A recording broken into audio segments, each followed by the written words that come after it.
El mes de juliol, del passat mes de juliol, la secretària del Departament de Pedagogia de la Universitat, que és la secretària que és el departament que jo vaig treballar fins que em vaig jubilar, em va dir que tenia un llibre per mi. I em va telefonar i em va dir: tinc un llibre per tu, que t'ha d'arribar un llibre molt bé i porta'l. I finalment, doncs, al cap de 2 dies, me'l va portar. Va portar aquesta joia. Aquesta joia que jo no en sabia absolutament res, i no només això, sinó que és una joia que hi havia una dedicatòria a l'entrada que, entre altres coses, diu el següent: que la memòria ens permeti no tornar a viure moments d'angúnia com els que van viure els nostres avis. Recordant Kierkegaard, cal mirar enrere per entendre la vida, viure la vida mirant endavant. La Sílvia acaba de fer una referència: hem de mirar endavant, però per mirar endavant és important mirar enrere per saber d'allà on venim. Això és fonamental. I vaig començar a llegir el llibre. Me'n va enganxar el mateix dia. Vaig començar a llegir-lo i no vaig parar. No vaig ser ni tan ben educat de donar-los les gràcies. Ho vaig fer-ho quan havia llegit el llibre. Tal com vaig acabar de llegir el llibre, no vaig parar fins que vaig aconseguir parlar amb ell i la seva dona, i vam fer una xerrada llarga que vam arreglar el país. Després d'anar dient coses, perquè és que és un llibre sensacional. No són novel·les, sinó que és un llibre directe, i aleshores una cosa d'aquestes, en cas que facis 60 anys o 70 del que ha passat, doncs continua sent necessari de llegir-ho i de comentar-ho. I vaig començar a llegir el llibre, una lectura marcada profundament per la vivència que jo diria, en el meu cas, una mica privilegiada. I dic això per què? Perquè la meva mare era mestra de Santa Coloma. Per tant, a l'hora de llegir, i poses que la mestra de Santa Coloma, en aquella època, quan explicava això, era la meva mare, ja també t'ajuda a llegir d'una altra manera. La mare va ser-hi fins a l'any 42, perquè l'any 42 el servidor va estar dormint, d'estar dintre a casa de la seva mare, a dintre, i va dir: surt el nen. I el nen va sortir sent masó a l'escala i tocant de la tramuntana. I això no ho he buidat mai. La meva mare mestra, però al mateix temps també catalanista. Estic parlant de la dictadura franquista, i per tant, jo anava als maristes. Ni una paraula mai en català. I aleshores, el que jo anava aprenent de català era perquè la mare era mestra i anava ensenyant-me una cosa. Ens posava faltes d'ortografia amb els germans per veure si n'apreníem més o no, és a dir, de petit ja tenia un clima d'aquests. Després, quan tenia 12 anys, vaig entrar en l'escoltisme, a Girona, la primera tongada d'escoltes, una altra colla de privilegiats. 50 privilegiats, però que, esclar, jugant i anant a muntanya, descobríem el país, el territori. Mentrestant, els maristes anaven ensenyant altres coses que no m'han servit per res, algunes. Els sé de memòria, no els citaré ara. Sé per què m'han servit, però en fi. Aleshores, i després d'acabar el batxiller, vaig entrar al seminari. En el seminari de Girona per fer filosofia i després teologia, amb un edifici que quan hi vàrem arribar-hi, a l'habitació que teníem cada un de nosaltres, la finestra de pedra, i al costat hi havia uns forats així, que després vàrem descobrir que eren les xerxes, perquè allò era una presó. Però no ens ho va explicar ningú, evidentment ningú se'n va parlar, però després ho vàrem anar descobrint. Per tant, vas llegint les cartes i el llibre, i esclar, tens una experiència que et va enganxant de coses que tenies aquí, que t'havien anat explicant i que no sabies res. I no només això, sinó que al seminari, en aquell moment, doncs, la setmana de fires, doncs el seminari què feien? Doncs feien els exercicis espirituals. Apa. Esclar, i els sentíem, perquè érem aquí dalt i sentíem els autos d'això, els d'aquí, els d'allà, i nosaltres tota una setmana aquí callant i meditant. Home, això no es fa. això no es fa, vull dir que després pots agafar una llaga d'estómac o cosa d'aquestes. I no només això, sinó que un dia de la setmana, hi havia en l'edifici, en el corredor allà on dormíem, hi havia un monument petit, però que cada any les autoritats polítiques d'aquell moment venien allà per recordar els morts, els seus, en silenci, i allà, i nosaltres aquell dia, sobretot, és que no ens podíem ni moure del corredor allà on érem, perquè venien les autoritats, l'alcalde, el president de la Diputació, uns quants de guàrdies civils i altres autoritats, per recordar allò. Per tant, vull dir, quan vas ser gran i després descobreixes que allà hi va ser la presó, vas descobrint les coses i vas recordant coses doncs, de les que anàvem pensant en allà. Era la presó i no en sabíem res de tot això. O sigui, la presó es descobreix quan llegeixes una cosa d'aquestes que no hi han tocat res, vull dir que són les cartes autèntiques. A mi em sembla que aquestes són les coses bastant dures. En el seminari, al mateix temps, també veiem els soldats a l'edifici de davant nostre, allà on hi havia la comandància general. I per tant veies cada dia a les 9 del matí i aixecaven bandera. Nosaltres no, ells, la seva. I els vèiem i de tant en tant, però sí que ells miraven a l'edifici nostre i, entre altres coses, algunes vegades doncs, ens van denunciar perquè havíem vist que algú de nosaltres tenia un pòster d'en Raimon o... Eren dos països i dues situacions totalment separades, amb un clima no hi havia universitat en aquest país, en aquesta ciutat, no hi havia gaire res, hi havia un seminari carregat de cultura. Jo recordo quan hi vaig entrar, jo tenia 17 anys, i la primera festa que fan, que era per Sant Tomàs, doncs tot el seminari, que en aquell moment eren 300, entre els més petits de 10 anys fins als de 22 i 23 que ja anaven capellans, doncs jo recordo ben bé això que no ho entenien. 300 allà amb una orquestra i els que cantaven la Passió de Bach. Jo no hi vaig entendre res perquè l'única cosa que anava a dir d'això, què fem aquí, tancats nosaltres això s'hauria de fer a Girona, s'hauria de fer fora. Només ho dic per veure l'exemple en aquells moments, d'una categoria intel·lectual doncs potent, hi havia després en Modest Prats de professor, i aleshores era un moment esplèndid. Teníem feines encarregades, cada un de nosaltres, un servia a taula, un altre havia d'escombrar, i hi havia una porta que és allà on llançàvem les escombraries, per dir-ho d'alguna manera, amb unes caixes així, que després van descobrir que és en l'edifici del seminari, que és per allà on les dones anaven a portar el menjar als presoners.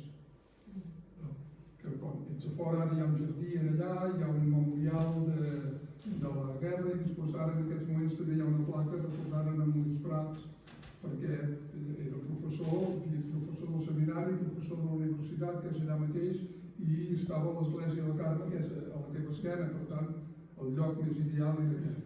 Llavors aquesta era una mica la situació. El llibre per mi és extraordinari, és totalment extraordinari, amb una democràcia de tercera divisió.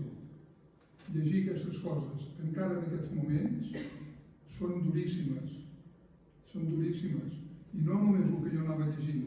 Fa 15 dies que cridaven a la tele, ens transmien el que passaven els que cantaven a Barcelona i a Madrid al Carol Sol. I per tant, quan jo dic democràcia de tercera divisió, no dic en sentit duríssim, de que hauríem de ser una altra cosa amb l'educació que hem rebut i som allà on som. Però jo diria que sí. Cantaven al Carol Sol encara la setmana passada, estava mirant uns companys de fora i a la taula de darrere un senyor castellà dient que parlava de Francisco Franco i dels pantanos. Que aquest senyor era un sant, em vaig haver de mossegar perquè em volia aixecar i dir, escolta, abans dels pantanos aquest senyor sap la llista dels que va matar. Esclar, si no, continuem dient com si fos el nostre senyor. I no és, encara que n'hi ha alguns que insisteixen que sí. Els seus fills, els seus nets, de Franco hi són ben vius. El llibre és esplèndid, i és esplèndid no només per les cartes, sinó perquè hi ha dues presentacions prèvies que són esplèndides, que t'ajuden a entendre molt bé el llibre.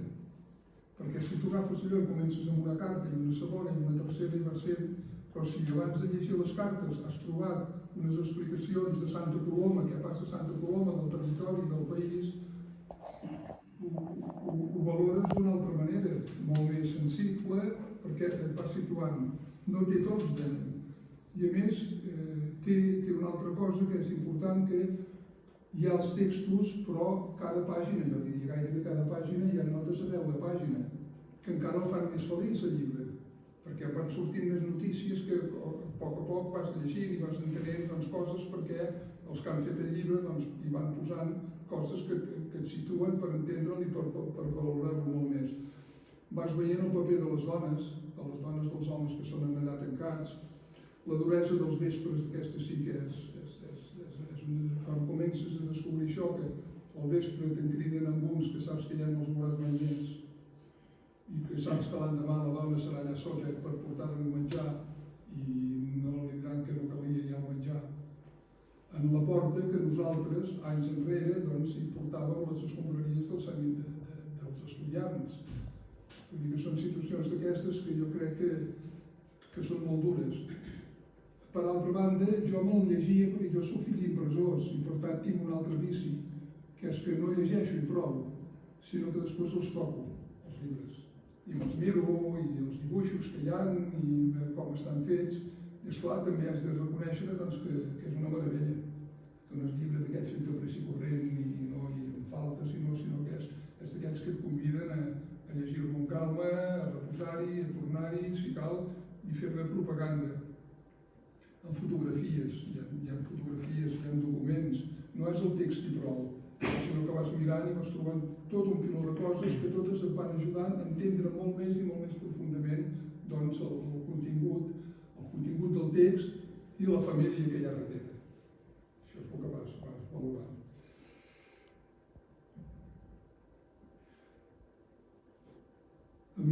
Jo pensava, a mesura que he anat llegint tot això, anava pensant moltes coses, no en parlaré només un parell de referències perquè els que han de fer són ells que han d'explicar. Es necessita conèixer aquestes coses. Han passat 70 anys, tal li fa, 80, és igual, tal li fa. Hem de mirar enrere per tirar endavant. Però per tirar endavant hem de mirar enrere, i no només nosaltres que som grans, sinó també els nois de les escoles. Per tant, hauríem de revisar els plans d'estudis i veure una mica a veure quina història tenim a la nostra i com l'hem viscuda. Jo soc dels torns, diguéssim, del Franco. Després vaig arribar a la democràcia, però tot això s'ha d'explicar. Els nois que hi ha en aquest moment a la universitat toquen amb una altra orquestra que la meva, és ben diferent. No dic que sigui més bona o més dolenta, no, dic que és diferent, però per tant aquesta gent, si volen tirar endavant, han de saber d'allà on venen. I que conèixer els seus pobles i el país i el que els hi ha passat. A Girona, a més de bicicletes i patinets, que n'hi ha, quantes en vulgueu? Els que vulgueu, s'han de recuperar noms. De noms de gent que han treballat en el país i que han aquesta d'aquí. Aquesta no coneixia la fotografia, però aquesta és la noia que el dia de la República estudiava magisteri. El dia de la República va agafar la bandera i la va posar en la manifestació que va acabar a l'Ajuntament, la va posar en el balcó de l'Ajuntament. La noia que venia del món de l'educació. L'alcalde era el professor de geografia de la ciutat, de la normal, que per tant preparava i el que ensenyava i explicava que la geografia s'ha d'aprendre amb les xiruques, no des de darrere una taula, sinó que s'ha de trepitjar. I el president de la Diputació, provisional, però el president de la Diputació era el director de la Normal de Girona. El director de la Normal, el professor de la Normal i la bandera de la noia de la Normal, si això no és la República dels Mestres, digueu-me què és. Doncs en aquesta ciutat encara s'han de recollir noms i s'hi han d'anar a posar. Aquesta la vaig trobar I ara té, ho comentava amb uns de vosaltres abans d'entrar aquí, hi ha un dibuix, una fotografia d'ella molt grossa que és per tapar un sector del barri més aviat atrotinat, del barri vell. I a sota no hi ha el seu nom. A sota hi ha una placa que diu el nom del carrer, però no és el nom d'ella, és el nom del segle XV al carrer, però el nom no hi és, perquè si hi ha algú d'aquí que pot fer arribar a l'Ajuntament, millor. Home, que ho sàpiguen, que s'ha de fer això. I després hi ha una cosa, que és que tenim el seminari. I el seminari en aquests moments, a part que no hi ha bisbe a la diòcesi de moment, el seminari està tancat, no hi ha estudiants. El seminari és una presó. I a la història jo estic dit de baixar per allà les escales, perquè... I de tant en tant m'aturo, ara ja no m'aturo perquè em poso nerviós. Perquè veig aquests que expliquen les escales del seminari, i expliquen les pel·lícules que s'han filmat allà. A mi em sembla molt bé que expliquin les pel·lícules que han filmat, però després que expliquin que també havia sigut una presó. En canvi, això no hi ha lloc. Jo crec que a fora hi ha un indicador que explica del memorial, que explica... Però tenim un edifici aquí que és buit, s'està buidant, i en canvi jo crec que precisament s'hauria d'omplir. El primer dia que ens vam fer conversa, ja ell deia que el que li havia agradat, doncs, anar a veure això, a la presó, allà on eren, i les cartes i tot això.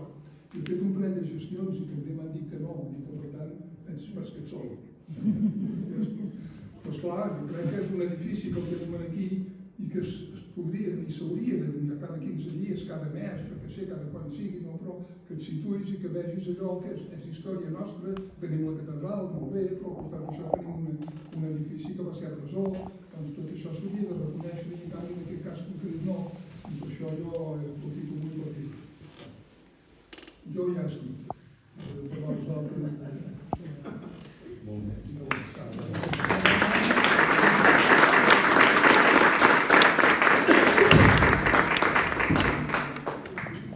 Moltes gràcies, en primer lloc, a l'autor d'història, per convidar-nos a estar avui aquí, a la família Turon, naturalment, una abraçada. I abans deia la directora del museu, ha utilitzat un adjectiu, no? Magnífic, em sembla extraordinari. I ara, em sembla el Marquès, doncs, també parlava que estem davant d'un llibre que és una joia. No seré jo aquí que us contradir en absolut. Jo penso que efectivament és un llibre magnífic, extraordinari i és una joia i intentaré explicar molt breument per què. No? En primer lloc penso que és un llibre magnífic perquè no és un llibre, és una reparació. Jo penso que amb el concepte de memòria històrica tenim una certa tendència només a pensar que hem de recordar. No? Sembla que la memòria ens ha de recordar. Però per mi no seria exactament el que jo m'imagino després de tot el que ha passat i el que ha patit aquest país. Per mi la memòria històrica significa que cal reparar-la d'alguna manera.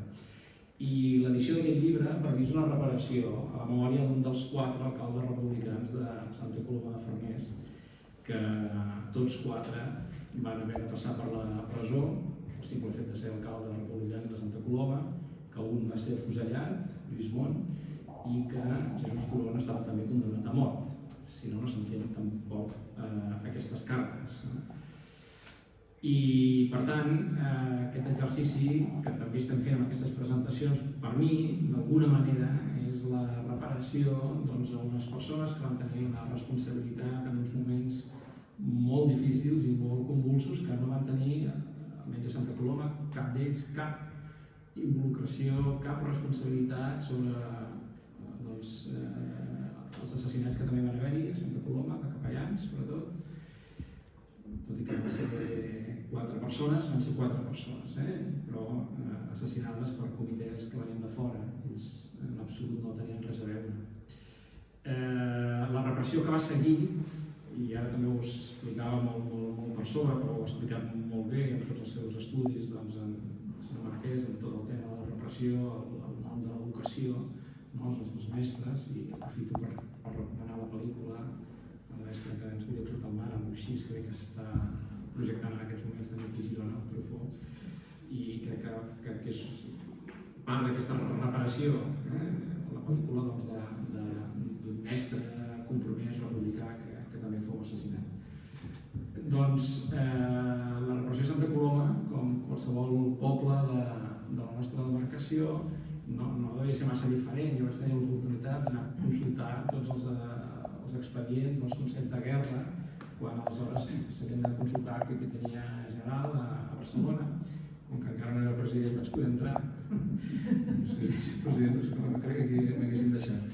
Però hi havia un capità força amable que només calia que li donessis la referència dels expedients que tu volies consultar. I en el cas d'Indimi jo busco tots els farnesencs que van ser jutjats. I és brutal, són més de 100 farnesencs que passen pels consells de guerra. I és tothom. Des de veterinaris, des de pagesos, per descomptat qualsevol activista polític, des de mestres, però també un registrador de la propietat. O sigui, és brutal veure fins a quin punt, a partir de l'any 39, i en concret a Santa Coloma, el dia de la liberació, va ser el dia 2 de febrer, del 39, doncs a partir d'aquell moment es posa en marxa una maquinària repressiva que en tots els nostres pobles va ser d'una brutalitat terrible. Ja dic, nosaltres sobretot tenim la memòria de l'alcalde Mont, que és una de les víctimes innocents, com pot ser Cabarrola, com poden ser tants centenars de persones innocents que sobretot en aquell any 39 van ser afusellats. Però Turon també podria haver estat afusellat, de fet va ser condemnat a morir, i aquest és el seu testimoni, són les cartes que ell, d'una manera extraordinària, que ara ens explicarà el seu net, va poder anar des de la seva cel·la de pres condemnat a mort, va poder anar fent arribar al seu amic. I gairebé durant un any esperant si aquella nit potser era la darrera nit. I aquesta és la tragèdia també d'aquestes cartes que t'arriben a colpir, sobretot després quan ell ho escriu, i també crec que hem de valorar que un pagès de la Unió de Rabassaires i simpatitzant d'Esquerra Republicana escrigui també. I això també diu molt de l'educació d'aquells anys i de que una persona a la qual no se li pressuposen estudis superiors escrigui també, escrigui amb aquesta elegància i amb uns textos i apurant fins a les últimes línies del tros de paper que tenia. Clar, el testimoni és molt colpidor, però insisteixo que per mi forma part d'aquesta reflexió. I és una joia, i amb això també acabo, perquè és un llibre joiós. És a dir, no totes les històries dels condemnats a mort van acabar com la d'en Josep Turon. Malauradament molts van ser fusellats. Però a més, de totes les consultes que jo vaig poder fer, de tots els farnesencs encausats, i suposo pel fet precisament de trobar-se a les portes del seu afusellament immediat, després d'haver-se afusellat el seu amic i anterior alcalde, en Lluís Mori, insisteixo, hi ha una mobilització del poble de Santa Coloma, aquell any 39-40, per salvar-lo, que jo no ho he vist en altres expedients del Consell de Guerra. I això crec que va ser sobretot mèrit de les seves germanes, per descomptat, del seu entorn més familiar, però els habituals testimonis de dretes que acusaven i que malauradament van portar tanta gent a la presó i en alguns casos a ser afusellats, en aquest cas ells es mobilitzen justament per salvar-lo.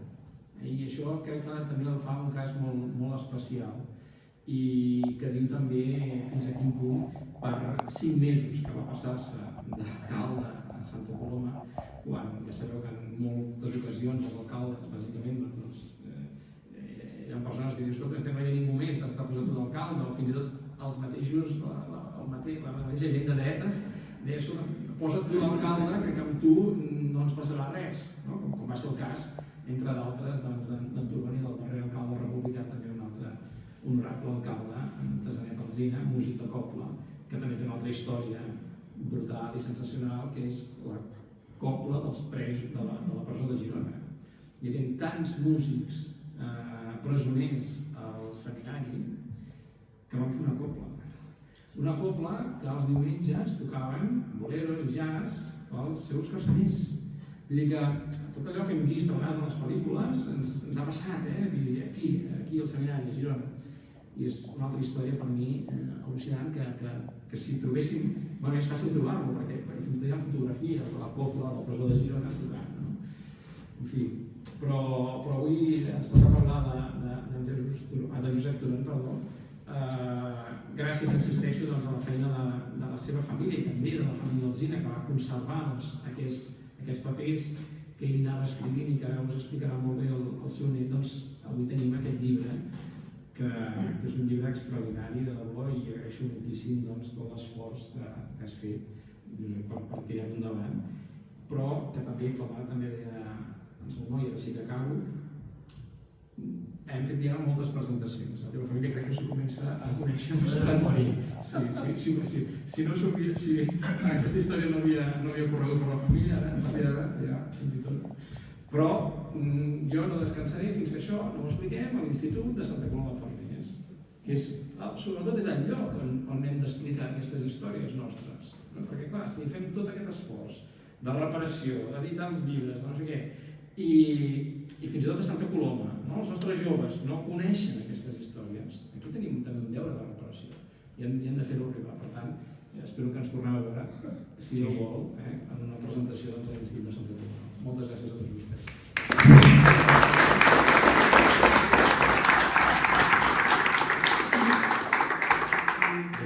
Per seguir...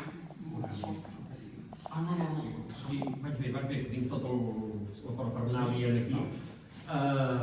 Seguint un dels instituts, ja m'han comentat que sí, que quan toquin el tema de la Guerra Civil una mica més endavant, que ja ens cridaran i que podrem anar a l'Institut de Santa Coloma i a l'Institut d'Anglès, que és on visc jo ara en aquest moment.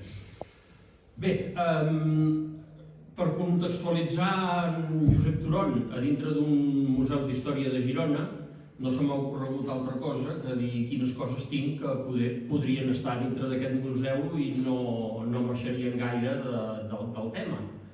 I bé, he recollit 4 coses, us en faig 5 cèntims, més que res per posar-ho a dintre del context de museu d'història, i una cosa molt important, que la meva mare, la Maria Turon, ens ha ensenyat a tots, i des del meu germà, que té totes les col·leccions, jo crec que té tots els Sant Jordis que s'han fet a Catalunya, els té, però és una cosa que ens han ensenyat a no llançar res, per sort o per desgràcia dels que ens acompanyen.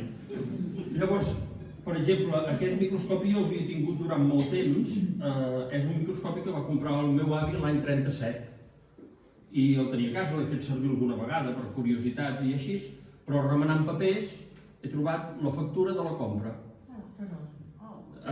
És inaudit, és a dir, si no fos perquè és a casa, doncs segurament en aquell racó on te va sortir això no existiria, perquè hauria desaparegut amb 50 altres coses. Aquí hi ha la càmera de fotografiar que havia fet servir sempre la meva mare i el meu avi per fer les fotografies que anirem veient, i ves per on tenim la carta de l'any 35 on li diuen, mira, hem rebut la seva carta que ens diu a veure quina càmera hauria de comprar, i li diuen, compri, sisplau, aquesta càmera Kodak. Tenim una carta de la casa Kodak de Barcelona que li recomana. Cosetes d'aquestes jo penso que són les que ajuden llavors els museístics, la gent dels museus, a poder compondre la història dels llocs. Una altra perla, aquí un microscopi més petit. Això és un microscopi. I augmenta, però és un tubet de res i aquí el tenim. D'acord? I llavors, una altra cosa, avui no ho ha dit en Quim Torra, el president, no ho ha dit, però sempre parla d'un pagès il·lustrat. Un pagès il·lustrat, aquest és un llibre d'Esperanto, editat l'any 906, per en Zamenhof, em sembla que es deia, que era propietat d'ell. Tenim el carnet de l'assistència als cursos del meu avi de l'any 1930. En aquell moment estaven estudiant, era el que venia de nou, és com ara estudiem anglès, doncs ells estudiaven esperanto perquè era un idioma universal, no? Cosetes d'aquestes són preciositats que corren per casa, que simplement s'ha de trobar a quina caixa les ha posat la meva mare. Val? Llavors, una altra cosa que us volia mostrar era aquest farcell, que surt en la targeta que han fet d'aquí del museu, surt aquest farcell. Aquest farcell ara no hi ha res, hi ha papers, perquè els papers ja estan, les cartes estan guardades. Però aquest farcellet era el que el meu avi portava de presó en presó i quan sortien de Bilbao i se'n anaven a un altre lloc, aquí anava guardant tota la correspondència que li arribava i que volia guardar. Fotografies de les filles, de la gent de casa, estaven guardats aquí. Llavors, en fi, què més puc dir? Han dit del llibre que és una joia. Si és una joia, realment és per la quantitat de persones que hi han treballat, des d'ells que han fet el pròleg i en Miquel Borrell, l'historiador, que va parlar de Santa Coloma de Farners, i també l'editor a l'impremta Cantalosella de Santa Coloma, que hi va posar tot el millor que tenia per poder-ho publicar amb aquesta qualitat. Aquesta qualitat també ens l'hem pogut permetre perquè l'Ajuntament de Santa Coloma hi va col·laborar fent també ells una edició de 200 exemplars que se'ls ha quedat l'Ajuntament per obsequis i poder-los tenir en l'arxiu de Santa Coloma i que van cobrir molts dels costos de l'edició que llavors jo he pogut anar reeditant. I també les correccions i les ajudes del meu cunyat, en Carles Oller, que ha sigut un dels que ha treballat, que s'ha llegit poder 10 o 12 vegades el llibre. Llavors, una mica, gràcies a tots, hem pogut arribar aquí. Quines són aquestes cartes? Jo diria que més que cartes, en diem cartes, però més que cartes jo diria que gairebé és com un corresponsal de guerra. És a dir, aquella gent que explica què és el que va estar passant a la situació i ja ho veureu en el text quan comença, dir, mira, et faig arribar això, però jo no sé si sóc prou fidedigna d'interpretar els sentiments de les altres persones o què és el que sent una persona o com ho interpreto jo. Vés a saber si ho faig bé o no ho faig bé o fins a quin punt l'encerto o l'endevino. Les cartes eren fulls d'aquest tamany, això són còpies, però fulls d'aquest tamany, escrites sempre des de la part de dalt més precisa fins a la part de baix i sempre amb una data, Girona, tal dia ha sortit tot això. Llavors, normalment les encapçalen amb una, diuen, apreciat amic A, que volia dir Alsina, però esclar, si li agafaven una d'aquestes cartes i posava Alsina, s'hi jugaven la pell. I ell firma sempre T, Josep Turon. Llavors, és per entendre el risc que tenien al moure aquests papers per la presó, a més tinguent en compte que hi havia incomunicació entre els presos condemnats a mort i els presos que estaven condemnats a 30, 15, 20 anys de presó. Resulta, hem explicat l'anècdota de com han pogut arribar aquests papers fins aquí, resulta que hi havia gent que es podien parlar i llavors hi havia, diu, quan ha llegit ell, la directora del museu, ha llegit aquell tros de dir, si no, dona-li en el portador. El portador eren aquells que podien fer servir per comunicar-se entre ells des d'un lloc de la presó fins a la nevera, que en deien el lloc on estaven els condemnats a mort. D'alguna manera o una altra, només de ser condemnat a mort, gairebé al cap de pocs dies escriu la primera carta ja a l'Alsina i li comença a dir, doncs mira, em trobo aquí, et aniré explicant el que vivim i tal. Aquesta carta, ell sortia al pati, posem a les 3 de la tarda, la doblegava ben doblegada i l'amagava entremig de les pedres del pati del seminari de Girona. Llavors, quan sortien els altres presos, ja sabien que havien d'anar a buscar allà a veure quina carta hi havia. I recollien la carta i si hi havia una resposta per part dels altres, tornaven a fer el mateix. Anaven allà, el meu avi la recollia i podien anar llegint el que passava en un costat, notícies que venien, que els que estaven a la presó podien tenir, les feien arribar als que estaven a dintre. Però esclar, tot això, si els enganxaven, era afusellament immediat, és a dir, no hi havia cap mena de dubte, no? I veurem fins i tot a quins riscos va arribar el meu avi en aquest sentit. Com ho van fer llavors per treure les cartes? Si mireu aquesta coberta, hi ha les notes d'un xotis, que no he aconseguit saber quin és d'en Pedro Ribalta, però en té tants que no he aconseguit, el títol està tallat i s'hauria de desxifrar. Però és aquestes coses que deien que tocava l'orquestra. Com ho va fer? Doncs en Josep Alsina no se li va ocorrir altra cosa que entre partitura i partitura de l'orquestra, entremig hi amagava una carta i les tancava. I així es va anar acumulant totes les cartes entremig de partitures i quan va marxar de la presó es van portar les partitures. D'aquesta manera és com han pogut arribar aquests escrits i els hem pogut conèixer amb una feina molt important d'en Josep Alsina, en Tasanet no, era en Pepet Alsina, no? Li deien per ells. Doncs en Pepet Alsina el que va fer va ser transcriure-ho a màquina. I jo, la primera notícia que em vaig tenir a través de l'arxiu de Santa Coloma va ser un resum que es van fer d'aquestes cartes, però esclar, era teclejat a màquina. Avui dia teclejat a màquina no pots fer res, no d'això. Total, què em va tocar fer? Doncs quan va anar costant la jubilació vaig pensar aquí hem de treballar, fer alguna cosa, vaig començar a fer les fotocòpies, mirar-ho, mirar a veure com podia treballar-ho i començar a passar-ho a Word. I vinga, i anar teclejant, anar entrant i anar fent. Per sort ara el Word ens llegeix el que has escrit, tu ho pot llegir i mentre el Word em anava llegint, anava repassant que realment tot el que havíem escrit era el que estava escrit aquí. I podem dir que és força que és fidedigna, fins i tot hi ha expressions que s'haurien de corregir, però no ho hem fet. Per exemple, la celda és la celda, no és la cel·la, perquè ell no utilitza mai aquesta expressió cel·la, fan la celda, i el passillo és el passillo. I això és la seva manera d'expressar-ho i ho hem volgut respectar força, amb forces estirades d'orelles i de cabells del corrector. Però bé, ho hem respectat. Llavors, bé, ha arribat a nosaltres, va arribar així mecanoscrit i a partir, quan hi va haver-hi l'oportunitat, doncs ho hem pogut transformar en llibre, també amb la insistència d'en Quim Torra, que no va parar fins que Maria, que això no pot quedar aquí, Maria, que això t'ho has de treure d'alguna manera, s'ha d'editar. I es va alegrar molt quan li vaig poder comentar que hi estava posant fil a l'agulla i que la cosa tirava endavant. Per tant, gràcies a tota aquesta gent que hi ha participat i també a la meva dona que ha sigut capaç d'aguantar tota la paperassa de papers estesos per allà al despatx, que encara hi són, ja han marxat una mica. Però bé, aquí estem. Llavors, jo m'he preparat, no sé com anem de temps, però si de cas d'allà m'aviseu si he de parar.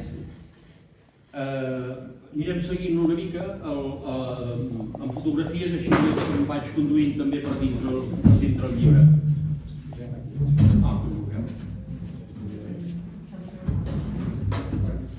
Doncs aquí hi ha la meva mare, el meu germà, jo amb 16 anys, 17, i el meu avi 2 mesos abans de morir de càncer, això va ser en juliol i ell va morir el setembre del 74, és l'avi que vaig conèixer.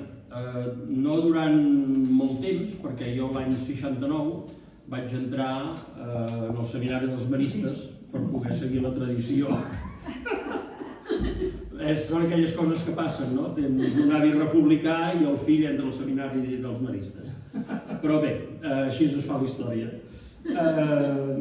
Llavors, els records que tinc jo del meu avi, doncs ho he comentat alguna vegada, l'home que anava enganxat a una pipa, fumant tot el dia, ell la seva pipa, el seu ritual, era un home meticulós, es veuen en les diferents coses que té, que era absolutament meticulós, i tenia els seus ritus, les seves maneres de llegir el diari, llegir amb La Vanguardia, a casa hi havia sempre La Vanguardia, tenia el porró de vi sempre sobre la taula, fent el traguinyol, i jo el veig així. El veig amb el porró de vi fent el traguinyol, fent tots els ritus de preparar la pipa per poder fumar, i sempre amb una americana de vellut i uns pantalons de vellut. A l'estiu també anava amb una americana de vellut? Sempre. I el que jo he recordat i intento dur sempre és un bolígraf. Aquest bolígraf jo sempre l'he vist en el d'això, aquí diria que hi és també. Diria que hi és. Bolígraf, papers, trossos, moltes vegades van a la rentadora, però jo sempre tot va parar a la butxaca. Llavors bé, aquest és el meu avi, el vaig conèixer amb totes les seves aficions. Dèiem que un pagès culturitzat o amb cultura, però és que en aquell moment tots treballaven d'aquesta manera. El jovent, la gent que pujava, li encantava l'aviació, eren músics, poetes. Hi ha en Martí Saber, íntims amics d'això, i el veureu que surt, en Tomàs Diví, una persona, un pintor que es va haver d'exiliar a França, Châteauneuf, i allà hi ha un institut posat al seu nom. Tots aquests eren el grup que feien el d'això i que vivien la seva vida amb efervescència, estudiant esperanto, fent anar microscòpics amb 30 anys, havent estudiat només fins als 6 anys, o 7 anys, que era quan sortien de l'escola bàsica, i amb una escritura impecable i amb un sistema de treballar i de redactar que meravella. Llavors aquí tenim algunes fotografies, ell entenc que era el sindicat abans de ser alcalde, i aquí és quan el nomenen alcalde. És l'acte de l'Ajuntament, que em van passar el servei d'arxius, i es van fer 3 eleccions i finalment a la tercera es van treure 3 vots a favor d'en Josep Turon i 3 vots a favor l'altre quin era, en Falgueres. Llavors van quedar amb empat. Com es fa per saber qui és l'alcalde? Es tira una moneda a l'aire i va sortir Josep Turon. Per tant, tota la repressió que va patir d'això va venir d'una moneda a l'aire. Llavors, no sé si hauria sortit o no d'una altra manera, però va ser la manera com el van escollir. Llavors, durant el seu mandat, suposo que hi era una cosa que estàvem treballant, ell va dissenyar les monedes d'ús local, que hi havia en aquell moment. El disseny és d'ell. I llavors és un dels bitllets, diuen que més macos dels que corren d'aquella moneda local. Hi ha tots els fruits o el que es recull a Santa Coloma, des de les avellanes, les pomes, les castanyes, pinyes. Va repetint tot el ferbalà aquest, no sé com es diu tècnicament. Llavors hi ha els roders, les perxes, el castell de Santa Coloma, amb el turó del vent, i doncs això és el 14 d'octubre. Ell al cap de 15 dies o així va ser ja quan va dimitir totalment, quan hi va haver-hi algunes matances que ell no podia estar-hi d'acord. I ja un mes abans, és a dir, al cap d'un mes de ser nomenat, ja volia plegar perquè no estava conforme amb tot el que estava passant, li van demanar que continués, però al cap de 2 mesos ja va dir prou, fins aquí hem arribat, i va dimitir. Però va tenir temps encara de fer tot això.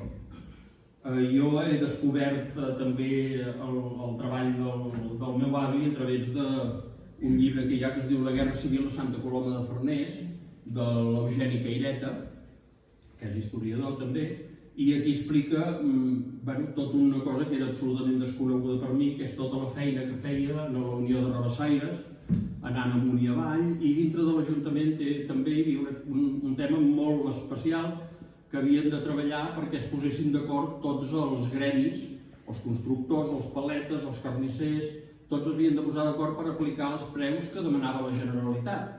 Llavors, una de les seves feines era aquesta, que no hi haguessin aquell que cobrés més, perquè llavors el pagès no volia treballar per lo que li deien, el que feia el paleta no volia fer l'obra per lo que li manaven, en fi, aconseguir que tots seguissin en les directrius que arribaven des de la Generalitat. Llavors, l'octubre del 34 va ser, que hi va haver-hi d'en Companys, es diuen els fets de l'octubre del 34, aquí el tenim amb tots els que van agafar, que van col·laborar en aquella acció, els van posar tots a la presó uns quants mesos. Llavors, és fort també que sapiguent el tipus de repressió que havien patit per uns actes que simplement s'hi van adherir, que van ser els portaveus o els que van organitzar els temes en el seu poble, que continués comprometent-se i continués treballant per l'Ajuntament i pel poble, tot i haver patit la repressió 3 o 4 anys abans. Llavors tinc una mica una línia de temps de la informació que tenim d'ella. Hi ha una carta que li escriu la meva mare li va preguntar i tots aquests anys què ha passat? I en una carta que està al final del llibre li respon, doncs mira, tal dia va fer això, el juny del 38, es va anar fent, hi havia, no el llegiré tots perquè també es faria llarg, però per exemple, quan va començar el desembre... Hi ha un fet curiós que sí que l'explicaré. Van estar a Bilbao els escolapis i en Josep Alsina estava a la direcció, era un dels administratius, a direcció dels camps de concentració dels escolapis a Bilbao. I sempre que arribava alguna cosa d'en Josep Turon anava en el piló de sota dels actes que es havien d'anar desenvolupant. Però hi va haver un moment que Josep Alsina el van fer sortir del camp dels escolapis, ja el van fer anar cap a Girona, i llavors al cap d'un mes ja el criden i el van fer anar ja cap a la presó de Girona per tot el tema de judicis i tirar endavant. Llavors, simplement per llegir alguna cosa del que ell ens explica, a dintre de la Guerra Civil, l'1 de gener del 39, per exemple, a les 5 de la matinada, 6 quilòmetres més enllà de Juncosa, atravesso, sense saber-ho, les línies feixistes, buscant la meva companyia per portar-los el menjar. El dia abans una bala de fusell em va passar entre les cames. El mateix dia em detenen a Ulldemolins tot el dia i em fan marxar tota la nit sense menjar res. El 2 de gener, l'endemà, una altra vegada detingut per un altre estat major, però aquest cop era en Líster, a Solivella. Va ser un miracle que no m'afusellessin. És conegut de tothom que en Líster, quan trobava algú que anava o que tornava sense armament o sense això, la seva primera cosa era treure la pistola i fotre-li un tiro. Per tant, és ben bé un miracle que sobrevisqués. Llavors se l'emporten, el 12 de gener hi ha una pluja d'obusos que se'n poden sortir amb sort, i llavors ja va explicant com entra a la presó de Girona el gener del 40, de fet arriba el 31 de gener del 39, i l'1 de gener ja és dintre de la presó de Girona, i a partir d'aquí ja tenen endavant, al febrer li fan el judici i el condemnen a mort, i aquí és quan entra dintre el desembre del 38, perdó, aquí, condemnat a mort, al febrer del 40, i llavors és aquí quan tenim totes les cartes. Marco el juliol del 40 perquè és quan maten el primer pres del seu judici, és a dir, quan anaven a judici anaven en grup i llavors per ells era molt significatiu quan cridaven un del teu judici l'afusellaven. Volia dir que tu anaves a darrere, volia dir que ja havien agafat la carpeta d'aquell judici i anaven passant i anaven cridant a la gent. Llavors, si des del febrer fins al juliol hi havia les angúnies cada nit, a partir del juliol ell ja es comença a vestir, a posar les sabates, a posar-se les coses, perquè pot ser un dels que el criden l'endemà. Per tant, també és molt fort de saber com va viure des del juliol fins gairebé al desembre, que és quan li commuten la pena i surt de la nevera i tot va a la presó condemnat a cadena perpètua. Però bé, se'n va sortir. Aquí una mica hi ha un escandall, això és el recorregut que va fer ell a la batalla de l'Ebre, podríem dir, es va moure per Juncosa, Castelldans, Vimbodí, Solivella, és allà on va estar, i d'aquí cap a les presons del nord i llavors tornar cap a Girona.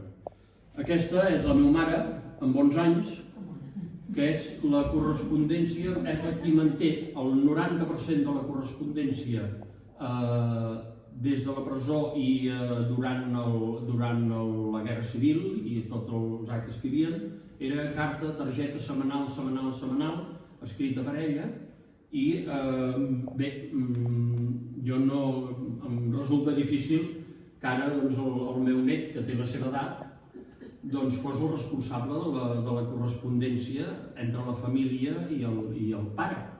Llavors, en fi, són coses d'aquelles que eren altres temps, no? Aquí també és ella, un any més, al cap d'un any, l'any 40, aquí era el 41.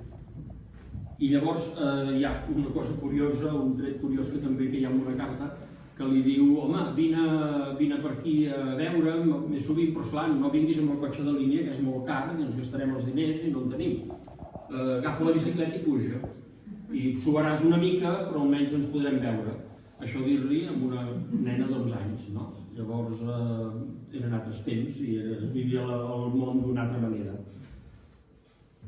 Aquesta és una carta que figura també a dintre, que és l'explicació que feia en castellà o que ell es prepara per poder justificar el que és innocent. Per tant, és la seva defensa davant del tribunal i també l'hem passat. Això és una de les cartes que ja hem explicat. I llavors aquí vaig fer una mica, per fer-me un mapa, una mica com van funcionar les cartes, i es veu que al febrer quan comença hi ha l'abril, maig i juny que hi ha força activitat, però la que arriba al juliol suposo que són les angoixes, hi ha molt poques cartes. I el 14 de novembre en Josep Alsina ja marxa de la presó i per tant ja no es poden escriure. Les activitats que feien a la presó, doncs, conegut de tots, que és manualitats i paper lacat i treballat, tot això són relleus, així, esclops fets amb pinyol o fets amb cordills i coses així, però esclar, el que no sabia ningú és que aquí hi havia un secret amagat. I un dia aquesta caixa va caure a terra i es van trobar amb això a darrere de les fotografies. Per tant, jo diria que més que correspondència clandestina és comunicació subversiva totalment, és a dir, és fotre's el règim i no puc escriure en català, doncs aquí escric en català i ho passo de la manera que puc, no? I doncs hi ha aquests escrits i llavors van dir, home, si en aquesta hi és, poder n'hi ha d'altres. I sí, va fer una altra capseta també, i a darrere d'aquest mirall també hi havia un altre escrit el 29 de juliol del 40, que és quan justament ja esperava que la fusellessin. Més riscos, per si no n'hi havia prous. Es troba a dintre d'una de les cartes, hem trobat que ho va enviar, és a dir, tot això ho enviaven, no l'he explicat abans, però tot això ho enviaven amagat entremig de cistells, amagat entre la roba o la sola. Hi ha infinitat d'escrits i coses que es guardaven a casa. D'això en deien les ràdios. Les ràdios era comunicats que es passaven de manera oculta i que la família tenia feina quan arribava al cistell de la presó, anar mirant on carai podria haver amagat informació. Algunes d'aquestes ràdios tenien un pal. Si hi havia un pal, volia dir que hi havia un segon pal. Si hi havia dos pals, doncs hi havia un tercer. I així es podien saber si havien de continuar buscant més papers o no havien de continuar buscant més papers. I d'això n'hi ha per donar i per vendre. Comunicacions, aquest tipus de correspondència que és la que es feia en aquell moment amb les postals de la presó, era carta setmanal a la meva mare, carta setmanal a les seves germanes i resposta d'ells setmanal. Per tant, sempre hi havia un anar i tornar de correspondència. Aquestes cartes ara, algun dia s'hauran de, i miraré si tinc temps i puc fer-ho, de transcriure també i veure de què parlaven. El que sí que us puc dir és que en els comunicats aquests de ràdios que jugaven al físic, en aquests comunicats que anaven amagats per tot arreu, es parlava de coses sense importància. Porta'm els esclops o hi ha coses que diries quina importància té. Comunicar una cosa vital ho entendries, perquè t'hi jugues la vida fent això. Però jo penso que és necessari transmetre el que portes a dins, i el que portes a dins és el dia a dia, i això és el que podíem fer arribar en català sempre. En canvi, tota l'altra correspondència sempre és en castellà. Bé, això són els escrits, podríem dir, que arribaven a la meva família, i el que anava a dintre d'aquest farcell de mocador de farcell són els escrits que ell rebia, les fotografies que guardava, les paquetilles dels cigarros escrites per davant, per darrere, pel mig i per tots costats. Era la informació que ell portava dintre aquest farcell. d'acord? També amb molta informació, on les germanes sempre li van dient va, vinga, que ens en sortim, que hi ha això, que aquests han parlat a favor teu, que aquests d'això.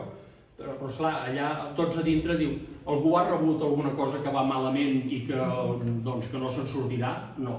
Diu, fins a quin punt m'estan enganyant? Aquesta era la cosa que tenien ells a dintre, fins a quin punt podien confiar en el que els estaven dient. Però ell sempre deia això, que s'estimava molt més la veritat per crua que fos. Aquí s'hi van jugar la vida, perquè resulta que no sé com passava, però la meva mare i la seva dona doncs, no eren capaços de veure'l a dintre del seminari. Llavors ell els havia un mapa de la presó, una cosa altament perillosa.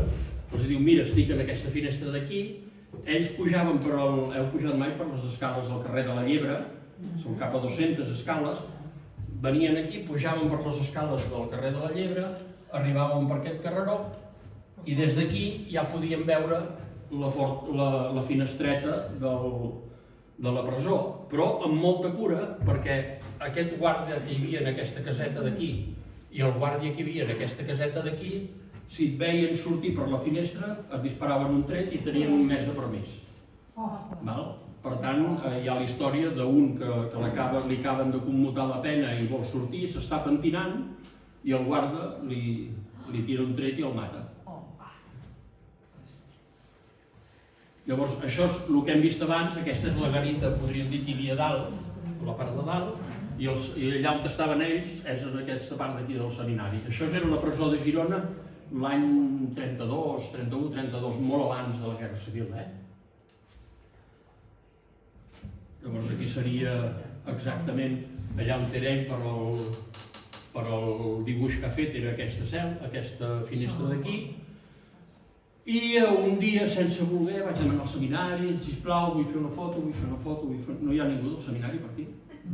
No? Vull fer una foto, m'agradaria veure què és el que ell veia per la finestra o com veien, perquè ho expliquen molt. Ara ha passat la dona, ara ha passat la teva filla, tu, que ara aquesta segurament és la teva dona. Hi ha molta conversa d'aquest tipus i no me'n vaig sortir. Però un dia que vaig trobar la porta del pati de darrere oberta i les classes de dalt d'aquí, que van anar de la universitat, quan els fan servir per l'Institut de Teologia, des d'aquesta finestra vam poder fer una cosa interessant. Això és la pujada del carrer de la Llebre, aquesta és la visió del carrer de la Llebre, i aquí és la finestra que hi ha just a dalt, i mira, es va escapar una fotografia i podem veure què és el que molt aproximadament veien ells des de la cel·la dels condemnats a mort. Aquí hi hauria hagut la garita, i aquí baix n'hi hauria hagut una altra. Aquí hi ha ara un cartell del Memorial Democràtic que explica que allò és una presó i tal. Llavors, això és la paret de darrere del cementiri de Girona, allà on eren afusellats els condemnats, i amb tan mala cosa que ells mateixos sentien a les 4 o les 5 del matí, sentien els trets que mataven en els que sabia que havien cridat aquella nit. Aquest és el memorial que hi ha a l'Ajuntament, en el cementiri de Girona. Hi ha els 500, crec que són 540 noms dels afusellats. I aquí una mica parlant d'això del que feien, de com vivien, quines eren les seves aficions, totalment lligats amb l'aviació, feien de tot, havien aconseguit que vinguessin les àguiles de Sabadell, jo no sé què expliquen en una de les cartes, que vinguessin a Santa Coloma. Ell tenia una moto i amb la moto, des del camp de futbol, es tirava en un planador i no sé si algú s'atrevia a pujar-hi a dintre o no. Però aquí hi ha en Martí Sadell, l'escultor, hi ha altres companys així, però que estaven aquí. També la seva afició era inventar màquines i va inventar una màquina de sembrar patates. Aquí anaven la meva mare i la seva germana, aquest és el meu pare, i ell és aquest d'aquí, i aquesta màquina s'estalviaven d'anar plantant les patates una per una i podien plantar molts camps de patates sense problema. Aquesta és la màquina de fotografiar que us he ensenyat. També es dedicava una mica al dibuix. Aquí diu, ¿me conocéis? Quizás no, pues estoy sin afeitarme desde hace mucho tiempo. Bueno, m'explicaven les coses. Aquestes són les fotografies de la meva mare i de les meves ties. Aquesta és la meva mare i les seves germanes. I per ser una persona que no es dedica a la pintura ni això, té prou bona traça. Aquí hi ha us recomano, quan veieu aquesta fotografia, hi ha un text a sota que explica què va passar amb aquesta fotografia. I és el meu avi anava, això ja era quan eren a Gardeny, que ja estàvem fent ja les últimes, en els camps de treball, podríem dir, guanyaven, es treien anys de condemna, no? Doncs allà a Gardeny, ell s'encarregava dels carros i des del carro, com que li agradava molt la fotografia, va dir, aquella parella d'allà tenen una càmera fotogràfica, que ens facin una foto. Nosaltres li deien, no, que va, que vols que sigui una càmera fotogràfica, no sé què, i li van dir, ens podem fer una foto? Sí. Li diuen, i tant, pum, i treuen la càmera i diu, espera't. Aquell es va posar bé el gorro, va treure dos préssecs que tenia, que havien collit, que els portaven a la mà, el meu avi es va treure palles de la cara que tenia, i va dir, bueno, i ara que tenim la foto, com ho farem per poder tenir la fotografia? I van dir, mira, una casa allà dalt, la setmana que ve veniu i allà la tindrem. Vol dir que també es movien amb una certa llibertat a dintre del que eren els camps de treball. Aquí podem veure el meu avi acabat de sortir de la condemna amb les seves germanes, que són les que van estar treballant, com diu en Quim Torra, d'una manera gairebé impossible. És a dir, tenien... I també m'he oblidat de comentar-ho, jo en el llibre em sona molt de dir, però per què ho fas això? Que surti tothom. Jo, els que el van condemnar, n'hi poso els textos, són a altres llibres que es poden consultar, són a l'acte que hi havia. Jo he posat aquells que per dues vegades van donar el seu nom perquè sortís de la presó i en el segon cop, per demanar que li commutessin la pena, doncs en aquest sí, surten dos cops amb nom i cognoms, tots els d'això. Entre ells, l'avi de l'impressor del llibre. O sigui que també li va fer molta il·lusió. Aquí era una sortida que van fer tota la família, ell és aquest aquí, aquesta és la seva dona, i hi ha les germanes també, en fi, la meva mare, i va ser una sortida que van fer, això és el Turó del Vent, i és una sortida que van fer a Farners per donar gràcies per haver-se'n sortit d'aquest tràngol. I ja finalment per acabar, això és un salt conduït que el necessitaven per moure's per qualsevol cosa. La meva mare explica un dels fets, diu, van matar les germanes Fradera, que els van massacrar d'una forma vil i horrenda.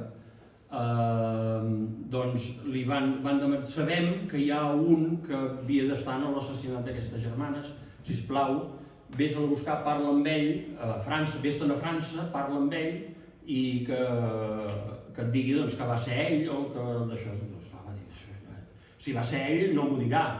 I per altra banda, com me'n vaig a França? I li van fer un salt conduït per poder sortir, que no sé si el va fer servir o no, però és el que necessitaven. I en Josep Alsina comenta que fins molt de temps després, als anys 50-60, encara necessitaven el salt conduït per anar a Barcelona o per anar a altres llocs on encara els controlaven. Bé, fins aquí és el que us havia d'explicar. Hi ha moltes més coses, però bé, llegiu el llibre, que és interessant. Perdó, per acabar, volia llegir un text, un dels textos. Aquest era ja gairebé quan s'acostava el temps de l'afusellament. Diu, amic Alsina, és el 28 de juny.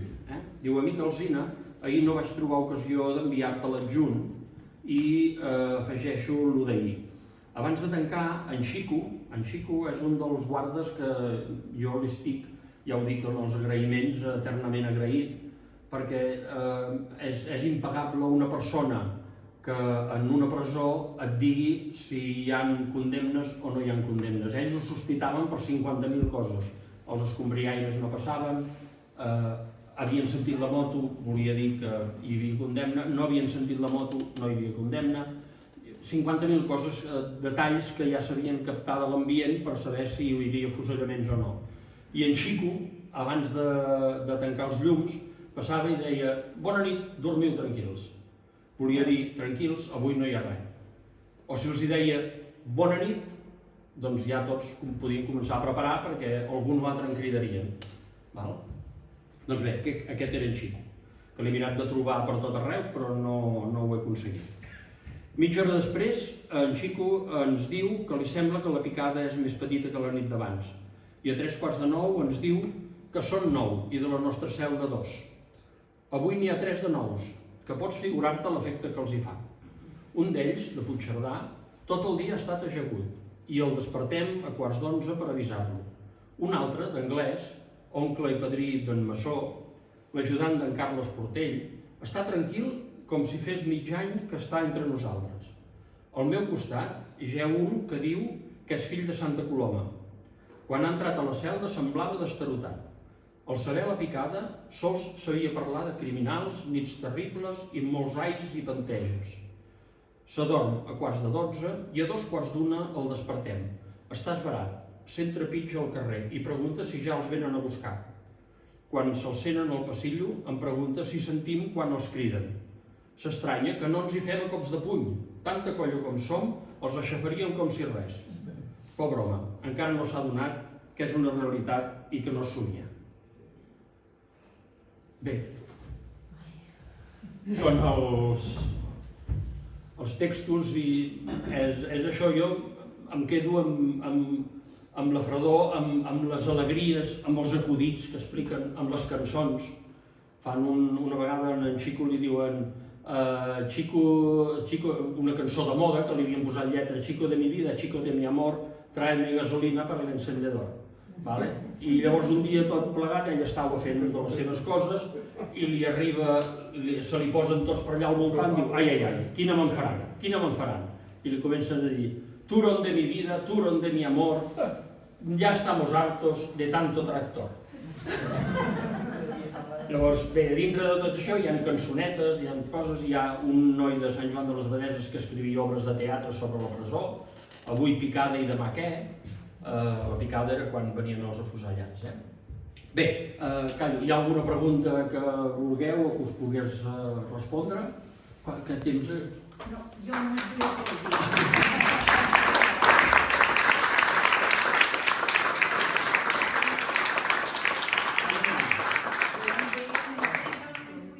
Abans de donar pas a les intervencions, moltíssimes gràcies, realment ha sigut entranyable, realment és una joia de llibre i vull agrair moltíssim la presència de la Maria, abans no ho he dit, però ens fa molt de goig que sieu aquí aquest vespre, que ens acompanyeu i que sieu testimoni viu de tota aquesta memòria tan important. Per tant, moltíssimes gràcies a tothom i endavant amb les interpretacions, amb les preguntes, aprofiteu.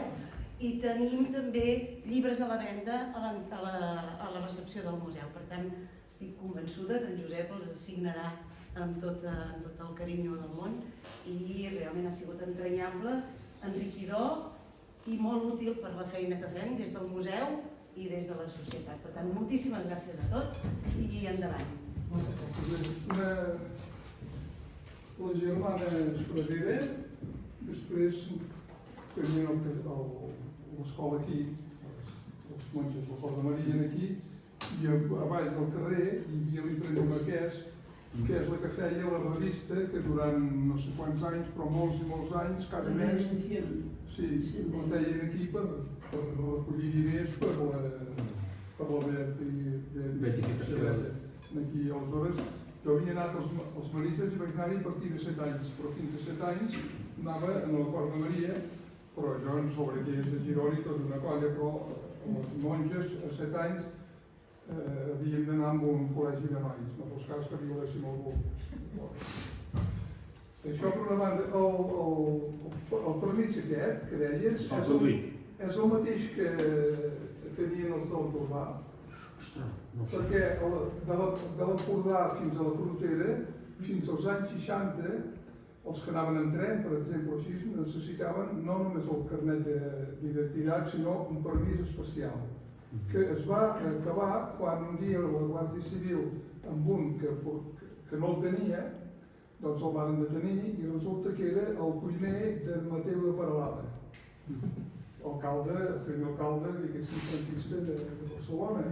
Aleshores aquest devia trucar l'endemà a qui fos i el van treure, però la meva sogra, que tenia el seu xicot a Avinyonet de Puigventós, doncs si hi havia d'anar no en feien prou tota aquella banda, només amb el carnet, sinó el carnet i l'especial perquè el podia aturar. Bé, digue'm. Albert. Jo he llegit el llibre i vaig començar a llegir-lo pensant que llegiria un tros i em va enganxar. I haig de dir que no sabia res de tot això i que hi ha molta gent, ara ho estic descobrint, que van passar coses semblants, per tant està molt bé. I hi ha una cosa que a mi, això del carceller que has explicat al Xico és impressionant, de veure com aquell home els hagués deixat anar tots, aquell home. I el que jo, el teu avi, parlava molt amb la filla, parlava molt amb les germanes, però la dona queda com una mica esborrada, i llavors jo el que em va passar a l'acabar el llibre és dir, no podràs fer una continuació de veure com va anar aquesta tornada a casa, que no devia ser fàcil, després de tants anys, tornar a casa i tornar a començar. Això no sé, aquest suggeriment... És tot un altre món. És un altre, com diuen, aquesta és una altra història. Però t'invito a, si pots, ja ho saps. Em va quedar aquesta pregunta, aquesta curiositat. No, la dona també l'escriu moltes vegades, hi ha diverses cartes d'ella així, però realment escrivia amb molta dificultat, així com la meva mare i les germanes tenien una escriptura, una lletra preciosa i molt àgil i una expressió molt àgil, la seva dona no era el cas, tot i que venia d'una família de terratinents i d'això, que ho van perdre tot durant la guerra, però no era una persona formada, però es van casar i van tenir descendència i per sort de tots. Digue'm. Jo només vull comentar una cosa perquè m'he sentit molt identificada amb tot el que has explicat, perquè jo vaig tenir la gran sort de conèixer el meu besavi, que es va morir quan jo tenia 11 anys, sí, i això que explicaves, doncs el meu besavi va ser, com el teu avi, va estar un any condemnat a mort, i el que era molt fort era que la meva àvia, una de les filles i 2 filles més, anaven cada dia al cementiri a mirar si hi havia el seu pare. O sigui, això cada dia. O sigui, quan m'ho explicava la meva besavi, jo pensava, Verge Santa, no? I dius, ostres, i tot el que has explicat m'he sentit molt identificada perquè és el que ha viscut la meva família. Un home que no s'havia ficat en res, era polític total i absolut, li van matar un fill amb 16 anys a cops de rocs, va saber qui havia sigut, perquè li va dir una veïna a la meva besàvia, perquè la meva besàvia va començar a buscar per tot el reforçós, amb les mans, fins que una senyora li va dir, no el busquis més, que l'han matat a pedrades i l'han tirat al riu, perquè vivien allà per dret a les cases del riu. Sí. Per tant, quan has dit això, dic, ostres, doncs mira la meva àvia i les seves germanes el que van haver de patir durant un any, perquè eren petites, i s'enfilaven com podien al mur a mirar si havien matat els com fujollaven, a veure si hi havia el seu pare. Que al final va sortir també. Que és dur. I no fa tants anys. Hi ha un dels presos que dic, no, dos em sembla que són que ho fan, que es lliguen i tenen escrit a la carta a la família que si els afusellen busquin algú amb un lligat de cordill a la cama. I llavors es lligaven el cordill, una corda de color o així, perquè sapiguessin que eren ells. És dur. I hi ha un dels escrits aquí, diu, avui quan han entrat a dir els noms, jo ja portava l'americana posada. És a dir, realment és dur, sí. I llavors també que això no se'n parlava mai dintre la casa, És a dir, jo això ho vaig trobar, que no ho he explicat, remenant un dia un armari d'això i allà mirant a veure què sortien i anaven sortint caixes i va sortir una caixa amb totes aquestes cartes postals, ràdios, de tot això, i vaig dir, tot això què és? La meva mare. Diu, mira, això és el que anàvem trobant, que suposo que estava amagada allà en el fons d'un armari, amb un doble fons així amagat, que estaven allà perquè si els haguessin trobat doncs les haurien passat malament. Ja hauria desaparegut tot. Ella ni se'n recordava, aquell. Aquest és un dels temes, el de la por i del silenci, perquè una cosa són els depurats, els castigats, els presoners i tot això, més o menys vas trobant referències i coses. La por que passava cada una dintre, com la valores, com la trobes, i n'hi ha. Aleshores jo faig servir la mare mestra, doncs plega, quan em té a mi plega, i quan cap allà als anys 70, començaments dels 70, els 3 fills ja casats, doncs torna a demanar incorporar-se i se'n va a Bordils. Imagina't, a les 6 de la tarda el primer dia, els 3 fills amb els 3 joves, què, mare, com ha anat? Diu, m'han donat els petits i els hi he fet Montessori però sense dir-ho. Montessori és el que havien après durant la República, que era la felicitat per educar la mainada, doncs els hi he fet Montessori però sense dir-ho. I després m'ho deia, vigila, nen, vigila. El nen tenia 40 anys. Vigila, què escrius? Estic escrivint sobre l'educació a la província de Girona. Tinc a seny, sí mare, faig en documents, no pateixis. Faig el llibre, li dono, i a la tercera pàgina diu, escolta noi, jo sabia més coses. Sí, ja podem riure, però esclar, la por. Esclar, i vas gratant, tens tot aquest aspecte d'història personal o de col·lectius que no diuen res, i per tant que queda un buit, encara que per esforços que fem hi ha uns buits aquí que no els omplirem mai. Nosaltres vam fer una tècnica que, si teniu avis a casa, us la recomano. El meu fill coneixia algú de comunicació i vam fer anar una noia i li van donar àlbums a la meva mare i una gravadora. I la meva mare li anava explicant les anècdotes de les fotografies i arrel de les fotografies sortien altres coses i anaven estirant fils per aquí i per allà. I bé, tenim tota una quantitat de material de les històries i historietes i fets i dites que doncs li hem anat traient. Per sort, ella té una memòria prodigiosa i va recordant moltes coses. I esperem que sigui per molt temps. Però això no es deia. L'altra cosa també que dic és als presos he posat noms i cognoms. L'any 97-98 el director de l'arxiu encara no s'atreveix a posar noms i cognoms i posa el nom i la inicial del cognom. Llavors jo vaig dir que ja n'hi havia prou i que els que hi havien allà, per sort o per desgràcies, a veure, és complicat perquè hi ha persones que els veus que s'han esfondrat i que estan fora, és a dir, han perdut la humanitat, podríem dir, no? Però esclar, tu preguntes i dius, d'aquest també li posaràs el nom? Doncs sí, perquè no és pas cosa seva, eren gent que havien sigut molt actius en la seva vida política i per culpa dels violadors i d'aquests repressors doncs van perdre la seva condició humana i es comporten d'una manera que no és pròpia d'una persona.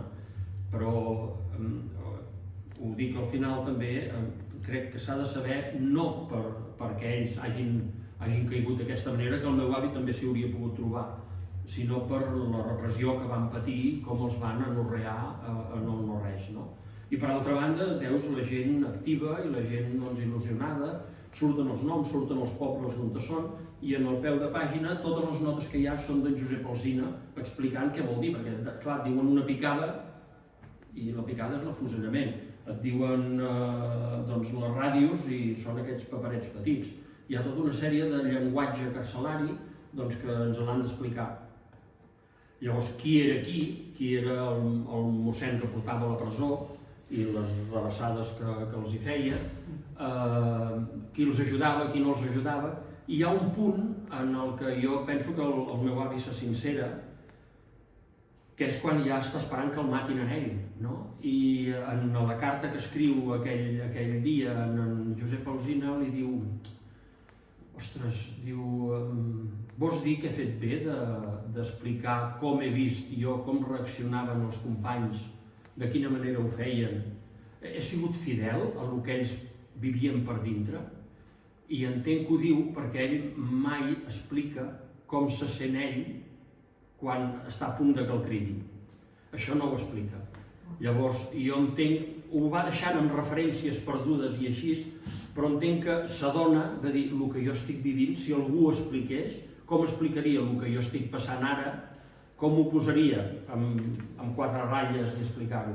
i això l'atormenta una mica en els escrits que ha anat fent, i fins i tot en alguns li diu, sisplau, alguns d'aquests escrits, si creus oportú, esparreca'ls i llença'ls perquè si no han de tirar endavant tu mateix, no?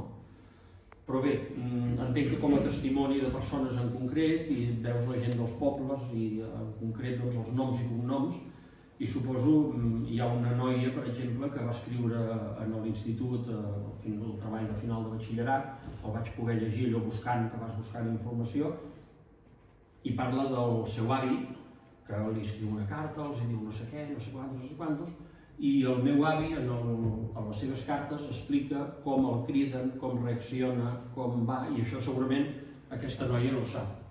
Llavors, bé, és una informació que li vaig fer arribar i espero que li hagi sigut també de profit. Tu que vas conèixer l'avi després, no? Mira, Sí. encara. Ell explicava alguna cosa? No, que no. És que el nostre pare no ens va explicar res, però res. Les poques coses que sabem a través de la mare, però de tot, de la seva vida, de res, I encara fa poc vaig saber que l'havien agafat els nacionals i l'havien fet lluitar contra els nostres. Vull dir, sabent com era el pare, pobre home havia d'haver patit, tenia 18 anys, i no. Sí. Però ell no em va... No, i era com normal, a casa no es parlava, aquest tema no es podia tocar. Gairebé enlloc, No. El pare no sé com va fer la vida. No? La mare sí que el pare. Vamos, tots aquests silencis Sí.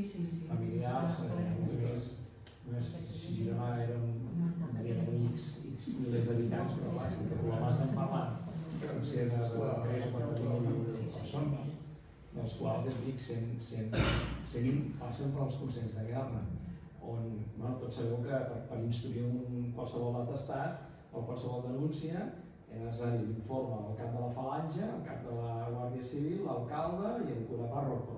Eren els 4 amb els quals se sostenien les demandes. I després, malauradament, moltes d'aquestes causes començaven per denúncies de veïns, que això és el més dur. He de dir que la besneta del primer alcalde feixista de Santa Coloma va a les llistes de la CUP. I vull dir que jo a vegades ho dic perquè dic, bueno, tot és tan complicat, però bueno, el país molt tard i molt malament perquè no hem sigut capaços de reparar tanta tragèdia, però s'ha anat recuperant algunes coses. A un nivell diferent, la depuració dels mestres, per exemple, els que han marxat, i per tant, com que han marxat i no són a la seva escola, ja queden expulsats per una llei del 1857. La van a buscar lluny, però la vas a buscar. I els que es queden aquí, doncs, surten els diaris que la comissió va dir vinguin a denunciar sense perill, vinguin a denunciar, van fumant. Aleshores, esclar, hi ha gent que per fer-se veure les noves autoritats van anar a dir que viu una dona que no és la seva, o que no va a missa, coses d'aquestes aquí. I els hi foten allò, se'ls hi carreguen l'ensenyament. Els fan fora, el nivell més gros és fora de l'ensenyament. El nivell ja no tan gros és fora de Catalunya, sempre amb una població més petita i no pot ser en una província veïna a Catalunya. Ja no tant més per 5 anys, més o menys, un període de 5 anys. Ja el cas no tan fort, doncs és a dintre de Catalunya, però no la teva província. Imagina que és d'aquí, foten a Viena, ja ens diràs el 39 a Viena com hi vas. I per tant, plegues tu, i per tant, estadística juga a favor seu. I el cas més petit ja és a dintre de la mateixa província. Però esclar, dintre de la teva província, sempre amb una població més petita. Si ets del Bons, imagina't on deu anar. Del Bons com un cop de puny i queden les pors de tot això. Però bueno, les coses han arribat. Estireu informació de casa, si encara podeu. Jo ja no puc. Molt bé.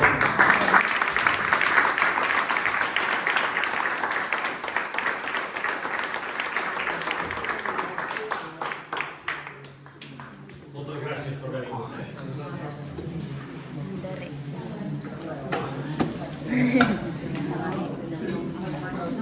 Què t'ha semblat? Bé.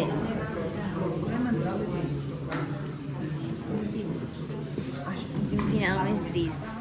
Una mica trist, no?